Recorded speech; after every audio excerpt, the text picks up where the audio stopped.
Welcome to Good Burger Reviews. My name is John, and I'm here to review a brand new 2026 movie, and that movie is Teenage Sex and Death at Camp Miasma. I don't want to make another dumb sequel in the Camp Miasma franchise. I don't want to make a remake of a remake of a remake. I want to make something that feels fresh and new.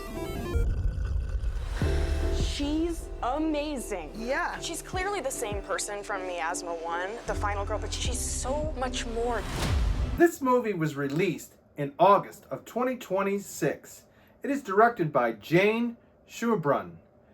It stars Jasmine Savoy Brown, Hannah Enbinder, Jack Haven, and Gillian Anderson. Basic premise. A director making a slasher sequel becomes obsessed with casting the original film's final girl, leading to both women getting into a psychological and sexual chaos. So Teenage Sex and Death at Camp Miasma is definitely one of these crazy ones that I was expecting one thing and then got something else. Based on what the title is and what little I knew about this one, I was really thinking that I was just getting a meta slasher that would be kind of updated for 2026. Now, we did get something that was kind of meta, but it didn't really feel like a slasher. It felt more like an elevated love story mixed with a slasher backdrop, or maybe the making of a slasher backdrop. This movie also seems to get into like the artsy-fartsy territory, and it's there's like a little bit of fantasy to this, and even like erotic sexual nature to this one going on, like even fetish. Like this movie seems to have like a fetish going with it. Now it does dissect how slashers of the 1980s have been, well, how do I put this? They kind of reflected the time back then and not being accepting of different sexual natures and homosexuality, and what that was like for young people at that time to kind of watch these types of movies and how they felt, you know, walking away from those movies. But with no further ado, let's get into the good, the bad, and the ugly on Teenage Sex and Death at Camp Miasma. So in the positives, I'm going to put the acting of Gillian Anderson and Hannah Eidenbender. Basically, our two main girls that are the central focus of this film, even though they're not listed in that order as on IMDb. I don't know what's up with that, but they're the main people. Basically, you have Hannah, who plays Chris, and she's like this young modern director who's also a queer director who's been tasked with the job of bringing back the long-term, big-time franchise slasher of Camp Miasma, which according to this movie has multiple sequels, like in the teens of sequels, back from the dead, back from, you know, the closed-off 1980s thinking of the skeletons in their closet types of movies, to direct it in a new, maybe somewhat woke way to encompass the queer way. I don't know. It gets very complicated. You know, the person that directed this is the same person that did I Saw the TV Glow, which I wasn't a fan of that because of how artsy-fartsy and metaphoric and symbolic it got. This is definitely way better than that for me. But I still have my issues with the film because of the artsy-fartsy direction it goes, mainly in the second and third act. However, Gillian plays the final girl from the movie who's now aged up. She's kind of, you know, she's almost, I wouldn't call her elderly, but she's older. She's like on the very, very high end of middle-aged. It's said that she's 60, so maybe I don't know if that's considered elderly yet. But a golden girl, and she's kind of faded off from the cinema. She only was in Camp Miasma 40 years ago or 30 years ago, and you know, she's been living as like a recluse in this place where Camp Miasma was filmed, which is, according to the movie, Camp Thibodeau, which is very similar to how Friday the 13th and Sleepaway Camp were filmed. So this Camp Miasma, this IP, this, as they called it, the zombie IP, meaning it's dead, is very similar to the combination of Friday the 13th and Sleepaway Camp. The villain and the endless sequels kind of is the Friday the 13th vibe, and the Sleepaway Camp, you know, because this whole movie kind of has like a queer moment, well, more than a moment, but like the characters are struggling with their queer sexuality, and it's reflected in the movie as well, because the final girl definitely has problems with the sex scene in the movie. But it certainly will be a nice little surprise when Richard comes home to find a little girl in the house. Yes, I've always dreamed of a little girl just like you. I mean, we already have a boy, so another one simply would not do. Oh, no, absolutely not. A little girl would be so much nicer, don't you think so, Angela? Angela. Such a lovely name. Why, I believe it means angel. Why, yes, I'm sure it does. I know you're going to like that name. Won't you, Peter? Another thing I'll put in the positive is the cinematography. There is just lots of great use of the camera, lots of great visuals. There's lots of night scenes, day scenes, they're in the forest scenes. And it seems like even though they are using like green screens and like CGI for certain things, it's filmed quite beautiful where they're at, what, you know, everything that's going on. You know, it's specifically done that way, and it has a very artistic vibe. Like the forest looks like it's almost painted in some scenes, and you know, it's just really beautiful. So I mean, I definitely put that in the positives. And the final thing I'll put in the positives is I do like the meta commentary, the queer commentary, the struggle that our final girls go through, the relationship that's formed and how they kind of explore that between them. I mean, it's very, how do you put that, like controversial with the fact that they're lesbians, that there's a huge age difference between them, that it's all connected to the fantasy of the cinema and of the movie. And, you know, I think they do explore all those themes quite well in this movie. And I felt like it was pretty neat that this girl is watching an old school movie, you know, an old school slasher with the girl who stars as the final girl. I mean, what a dream that would be. That would be like me watching the original Halloween, just me and Donald Pleasance. Like, that would be awesome. Like, that would be the coolest thing to do. I mean, it'd be like watching it with Jamie Lee Curtis. And that's what happens in this movie.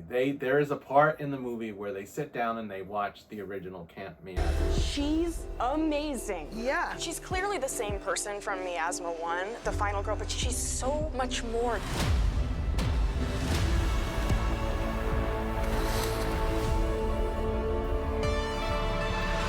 How did you choose to live at the abandoned sleepaway camp from the first film? Someone's gotta be here. So I'll let that lead me to what I'm mixed on, and that is Camp Miasma itself. It's the reason I'm mixed on Camp Miasma is the mix is this.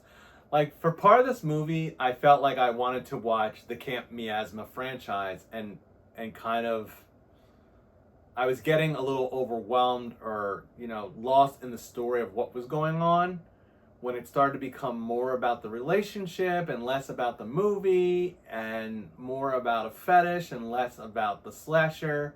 You know, I started thinking, man, I'd love to just sit and watch the original Camp Miasma. That movie pretty much felt like the original Friday the 13th or the original Sleepaway Camp.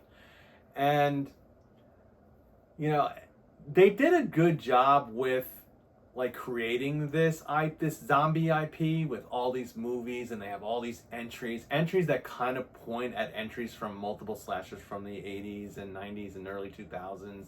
You know, like there was a medieval one, a space one, you know, it just, Jason did all those things, you know, and you just have so many horror movies that it kind of just brings in. They even mention Bruce Springsteen's sister as being the star of Sleepaway Camp 2, and you know, there's a lot of meta commentary on those movies and what those movies were, how those movies affected the generation that watched them. Hey, I dropped your wallet. I'm sorry. got it. Who are you? What are you doing? Hey, now cut that out right now. That's not funny.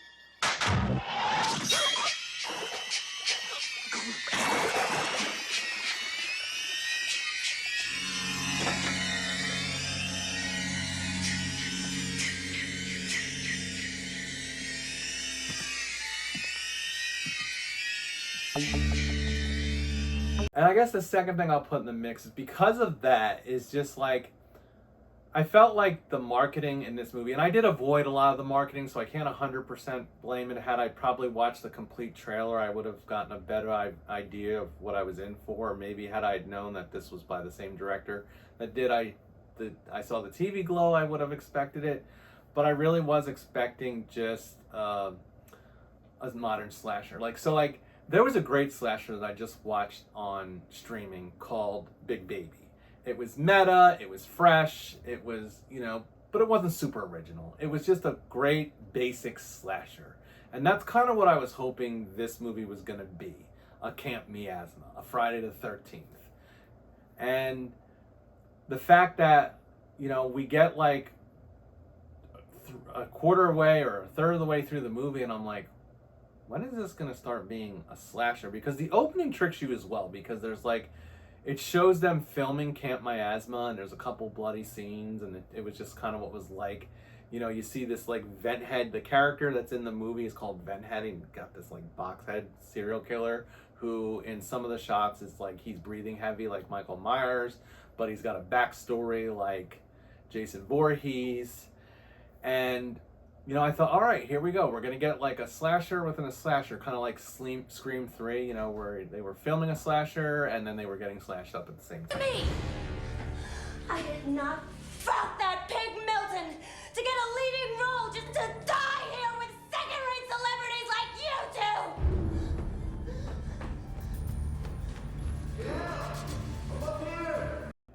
And then I started realizing that this is more of a story about the two girls that are in it, their relationship, how they're kind of talking about their love of the movie, how the movie felt, what it was like to film the movie, what it was like growing up watching the movie, and they just it became about their relationship. Now, I didn't hate that. I just wasn't expecting that. The acting was wonderful, and I think Jillian is the bigger standout of the two girls who she really has this, buzzed out, faded away star, femme fatale, type of character down pat with her southern accent and everything. And, it alludes to people that have left Hollywood in this fashion. It was pretty neat. Sex seems so easy for so many people, but I've never been able to get there with someone else unless I'm really far away in my head. Can you feel it? It's rising to the surface now. Where? Oh, it's happening! It's happening! But you can't go to this movie expecting your typical slasher. There are slasher elements, there are kills, but the movie overall does not feel like a slasher. So, and that's why I just leave it in the mix, because I didn't hate it. I just, was mixed by it. Another thing that I'm mixed on is the music. So there was some great music in here, some 80s vibing music. There was a remake of an REM song called Night Swimming, which was really cool. But then they started playing music from the 1990s, like Counting Crows song, A Long December. And I thought the movie really fit the tone of what was going on, the struggle of Hollywood. But that's a 90s song, a late 90s song, and this was all about the 80s. So it kind of was like a conflicting tone with the music, because they're throwing back to the 80s with the movies, but they're throwing back to the 90s with the music. And the music, I grew up in the 80s and 90s, so I know the vibes of each decade, and they're different. The 90s had more of an alternative vibe. The Counting Crows are alternative. And this was just, it was weird to me.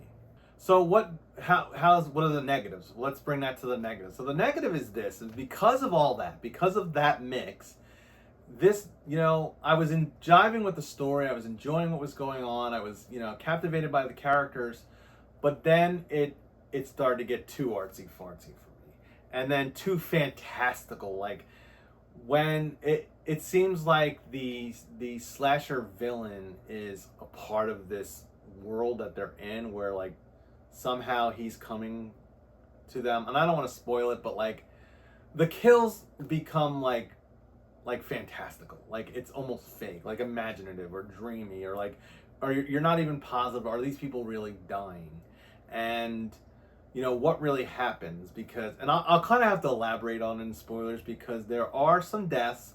The box head killer comes around and slashes, but it's kind of not the story that you're expecting. I can relate to the queer struggle with cinema and dealing with how closed-minded cinema seemed 50 and 40 years ago, and how it's kind of evolving. But, it's sometimes to feel that way when you're watching those movies. I get it. You feel left out. Take over. Listen, Angela, let's say, me and you go for a little walk somewhere. What do we talk about tonight, huh? What's the matter? Can't you talk? I told you she was playing with half a deck. Angela the Nutcake. Ain't that right, Angela? Ain't you Looney Tunes? So we're gonna make this all make a lot more sense by getting into the spoilers. If this does sound like it's something of interest to you, I would say skip to the rating. Go ahead and go watch it. It's still in the theaters. If it sounds like maybe it's not your cup of tea, then join me in the spoilers. Or if you've already seen the movie and you want to talk spoilers, you've been warned. Spoilers.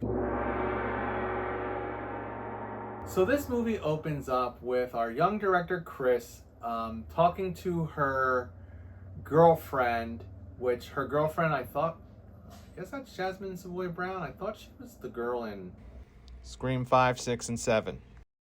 She's talking with her girlfriend. She's talking about Camp Miasma and how she's kind of excited to be getting down to casting it, and it's very much in the beginning stages. Like they haven't even, cast people yet. They're talking about like the company wants the origin story of the reboot of Camp Miasma. So she goes out to where it was filmed, where the other girl lives, Billy, who's the faded actress, and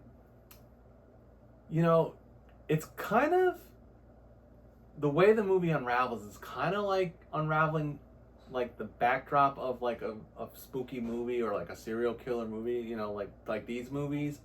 But it's not focused on like a killer lurking. It's more about, them exploring the movie, them getting to know each other. So like she meets her and it's kind of intimidating and she's kind of crushing on her. So like right away I knew, they tell you that the younger one's a lesbian, but they don't really come out and tell you that Billy and her are going to go down this route. It's kind of, you find it out as the story starts to unravel. So like they start talking Camp Miasma and ideas for how the movie's going to be, and there's also a ton of commentary on making movies nowadays, what producers want, what companies want, what audiences want.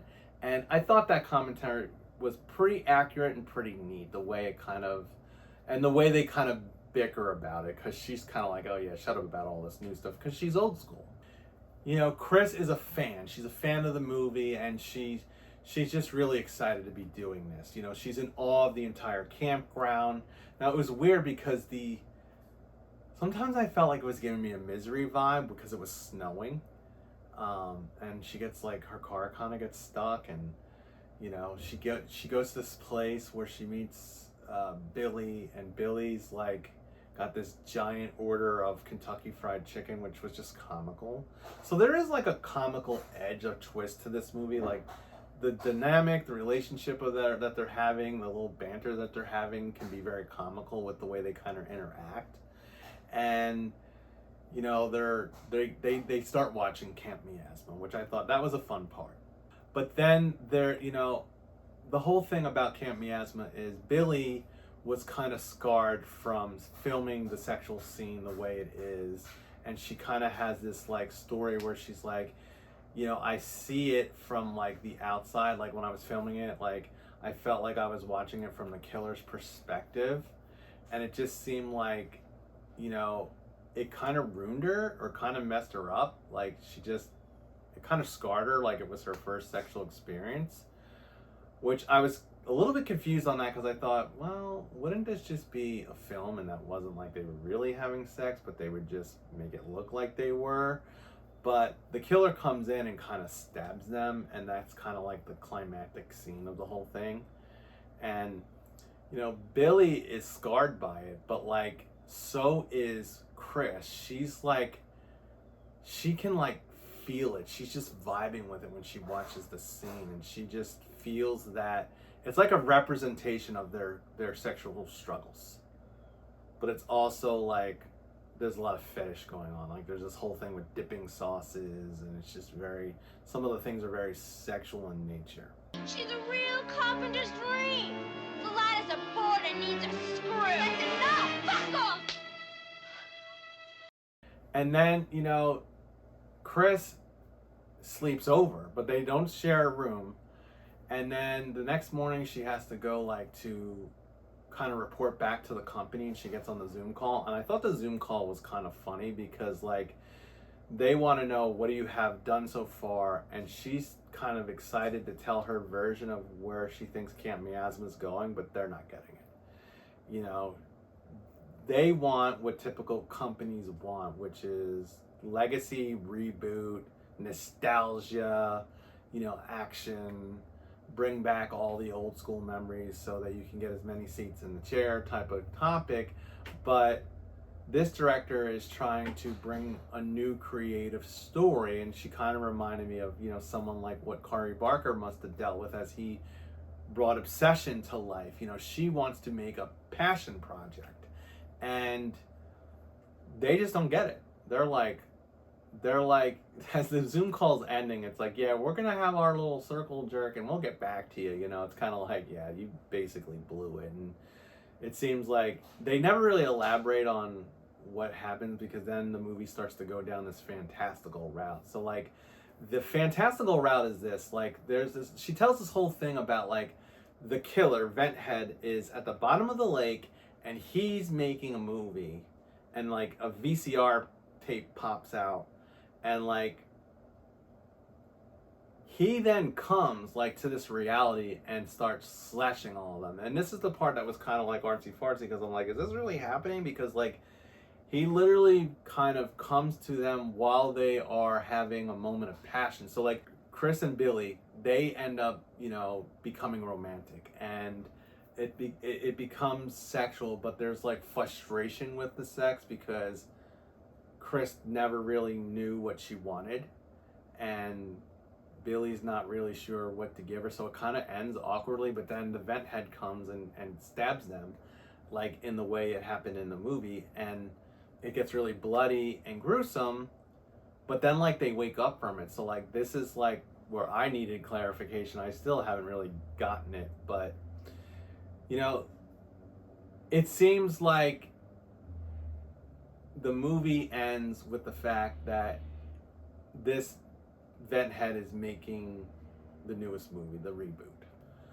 So we're going to get down to business on that, because that's the most I've made of this movie. Overall, I did enjoy the story. I was mixed with the elements that I wasn't prepared for with the route that this movie went. Mixed enough that it took away from my complete enjoyment of the entire movie. So when this kind of happens, it ends up being either a veggie burger or a turkey burger. So I'm going to end up giving this one a turkey burger, because, you know, veggie's not my style. A movie that's got a slasher backdrop is always going to be my style. So we're going to give this a turkey burger for just my mixed emotions. So please like, subscribe, tap that notification bell, all that jazz, and don't forget to stay scared of those 1980s slashers that'll come back and slash you while creating their own movie.